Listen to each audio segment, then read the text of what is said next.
Hi there, it's Kevin with RogueDeckBuilder.com here with the top 10 cards I want to be reprinted in Pioneer. I've been playing Pioneer and brewing with Pioneer a ton, and I've already come up with a list of cards that I would enjoy playing with in the Pioneer format, or I think that are needed as a necessary answer to some of the Pioneer strategies. So Pioneer should continue to evolve. I'm thinking there will be another ban list on Monday, as some of the cards that are problematic are starting to surface here. I still think Once Upon a Time and Treasure Cruise are going to be the next two to go, because both those are really starting to put up the numbers. It might take Magic a while or Wizards a while to ban Once Upon a Time, but eventually I think that card needs to go in almost every format now, even up to Legacy, Modern, Standard, and Pioneer. It has over 20% of the meta share in all of those formats, so I think it's just a poorly designed card. It's starting to show that it is so. But anyway, we're not going to talk about the ban list today. We're going to talk about the top 10 cards that I personally want to be reprinted into Pioneer, because these are some of my favorite cards of all time, or like I said,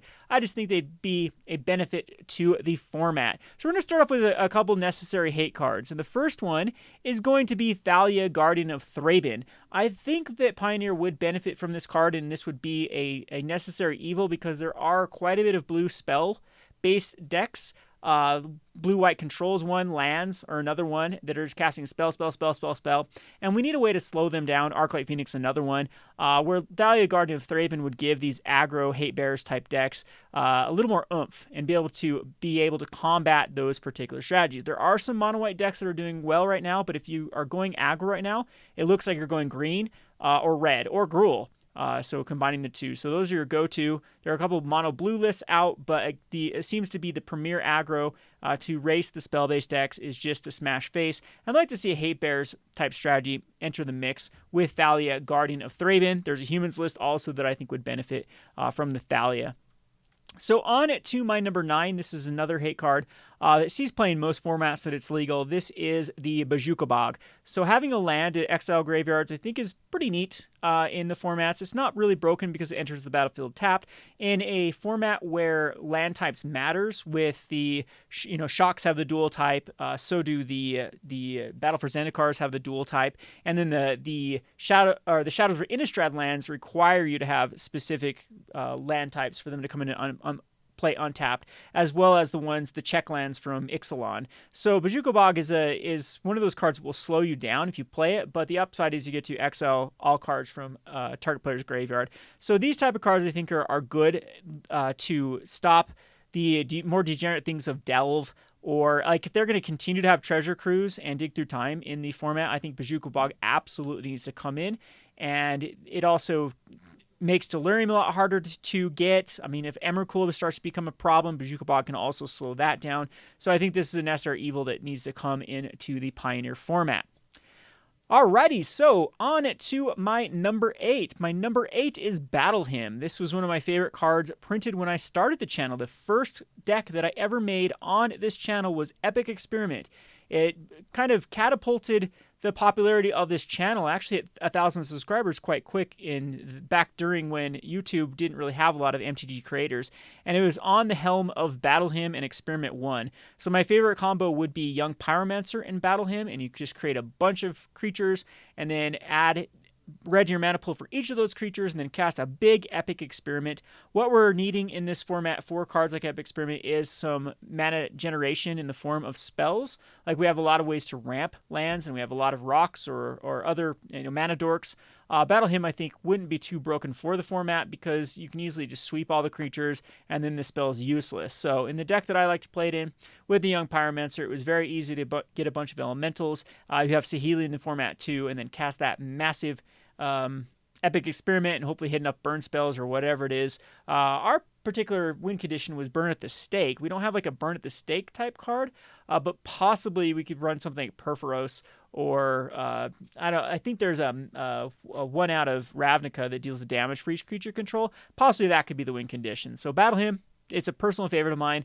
I'd like to be able to brew with it in the Pioneer format. All right, on to the number 7. Number 7 is going to be the Vampire Hexmage. This is just another necessary hate card versus the various creature-based decks. There's also some cute combos with Vampire Hexmage. Some of the Amonkhet block had the -1/-1 counters that you can remove with Vampire Hexmage. You also have like cards like Thing in the Ice that start with 4 counters that you could remove just to flip the Thing in the Ice. I think that'd be a fun, fair thing to do with Vampire Hexmage. But Vampire Hexmage would just be another access to 2-mana destroy target Planeswalker. And that's absolutely what this format needs. We need a proactive way. Oko comes down, kill Oko, Teferi, Narset. All those problematic Planeswalkers that are eventually going to be an issue in Pioneer as they are in Standard right now. And it would be a checkpoint, too, for Planeswalkers that will be printed. Like, it doesn't seem like Wizards is slowing down on their Planeswalker fix anytime soon. So Vampire Hexmage with a Devotion, with a 2/2 Devotion, which is pretty good, with Sorin, with the Vampire Tribal right now, I think would be a benefit for the format. So I'd like to see this card printed as soon as possible for Pioneer to get rid of the dreaded Planeswalkers. All right, on to my number 6. Number 6 is the Training Grounds. Training Grounds would have some really neat combos right now. There are plenty of activated abilities like Scarab God that have an activated ability that could be reduced. So many activated abilities from those gods. And there's even many, many, many more that when you reduce this, there's like one of my favorite one is like the Prophet.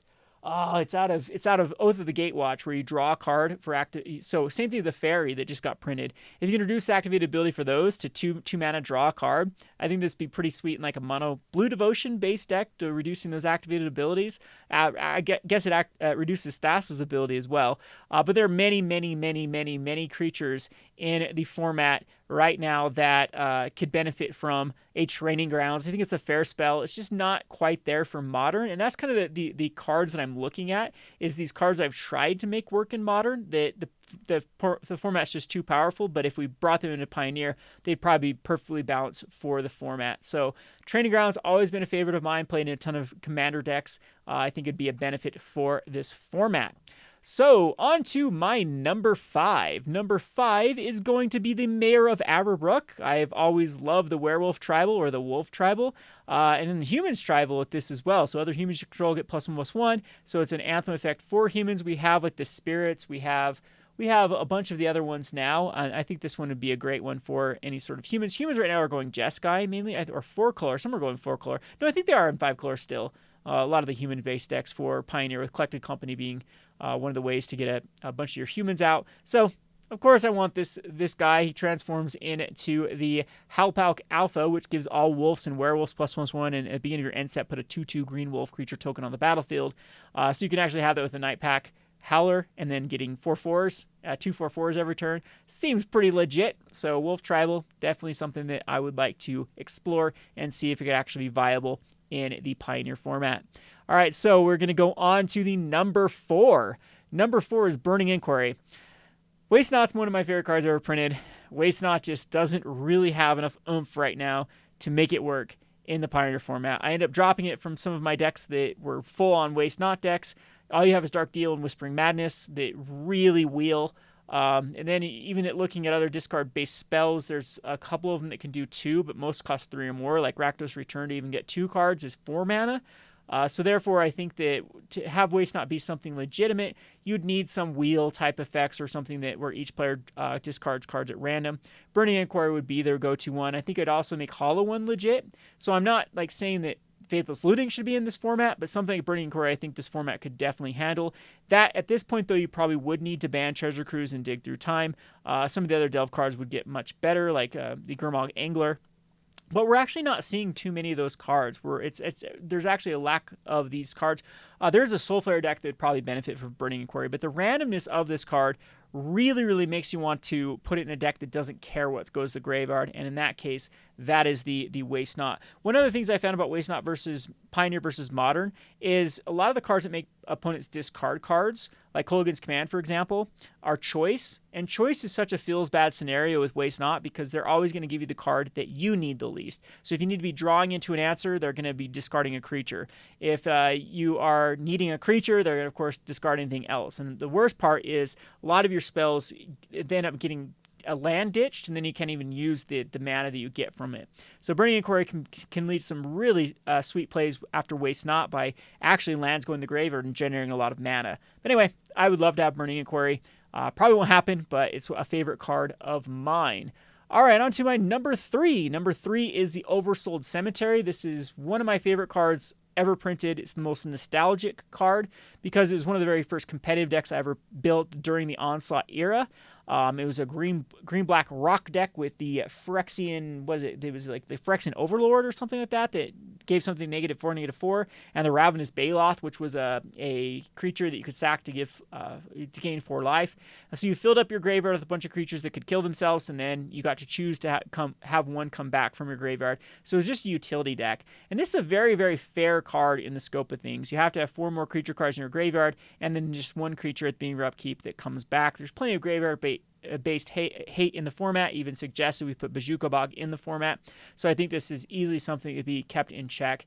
It's definitely one of my favorite cards. I even want it in Modern. It hasn't had a reprint, and this would be a blast to brew around in both of those formats. Alrighty, so we're on to the really, really juicy stuff. What could beat out Oversold Cemetery? Well, my number 2 is the Soul Warden. Of course, you guessed it. I am known for Soul Sisters, and it just doesn't feel right going at Johnny's Presence. That card is awful. I don't want to go Johnny's Presence into a Johnny Pridemate. I want to go Soul Warden into a Johnny's Pridemate. And the best thing about this card is it actually sees what your opponent does. Unfortunately, they've gone away from that mirrored response with the Soul Sister-esque cards they've been printing and having them only really read off your side of the board. So Soul Warden, would love to see it in Pioneer. I don't think it breaks standard to have a Soul Warden. Of course, it doesn't have both of them, like Soul Warden and Soul Attendant, so you can start off with just the one, and then it would just have access to 4 of them, and you have to find other ways to have a life gain type strategy. But yeah, this is absolutely a card that I would love to brew around. I am the Soul Sisters player, and I'd love to see. I think we need like a life gain based strategy in the Pioneer format. Okay, so what could beat out Soul Warden? What could beat out the card for the Soul Sisters player? You may ask. Well, drum roll, please. We'll go to the number 1 card, which is Rage Forger. I love this card. Absolutely love this shaman/elemental tribal card, and it's really fun even with Collected Company. When Rage Forger comes into play, put a +1 counter on each other shaman creature you control, and whenever a creature you control with a +1 counter on it attacks, you may have it deal 1 damage to target player. So there's some fun little combos with the Rage Forger with some of the shamans we have in the format right now. Plenty of mana dorks are actually shamans. It's pretty much split between shamans and druids, and there are also some other cards that are shamans that deal with the +1 counter, same with elementals, and it's a common pairing with elemental shamans. So Rage Forger is just one of my favorite synergistic cards. It has a lot of the synergy tribe as well as the +1 counter, as well as just, dishing off damage in that aggro-based shell. So Rage Forger, love this card. I think it'd be perfect for this format. It's just too weak in the Modern format, but who knows what it would come in the Pioneer format. So there we have it. A look at the top 10 cards that I want reprinted in the Pioneer format. I'm interested in your choices in the description below of what cards you would like to have so you could brew with in Pioneer. Looking over, it looks like I got every color pretty much covered. So 1 green, 1 blue, and then 2, 2, 2, 3. Am I a red player? No, I'm still a black player. I still like the color black in the Pioneer format and every other format. Anyway, this has been Kevin with Rogue Deck Builder. Thanks for watching.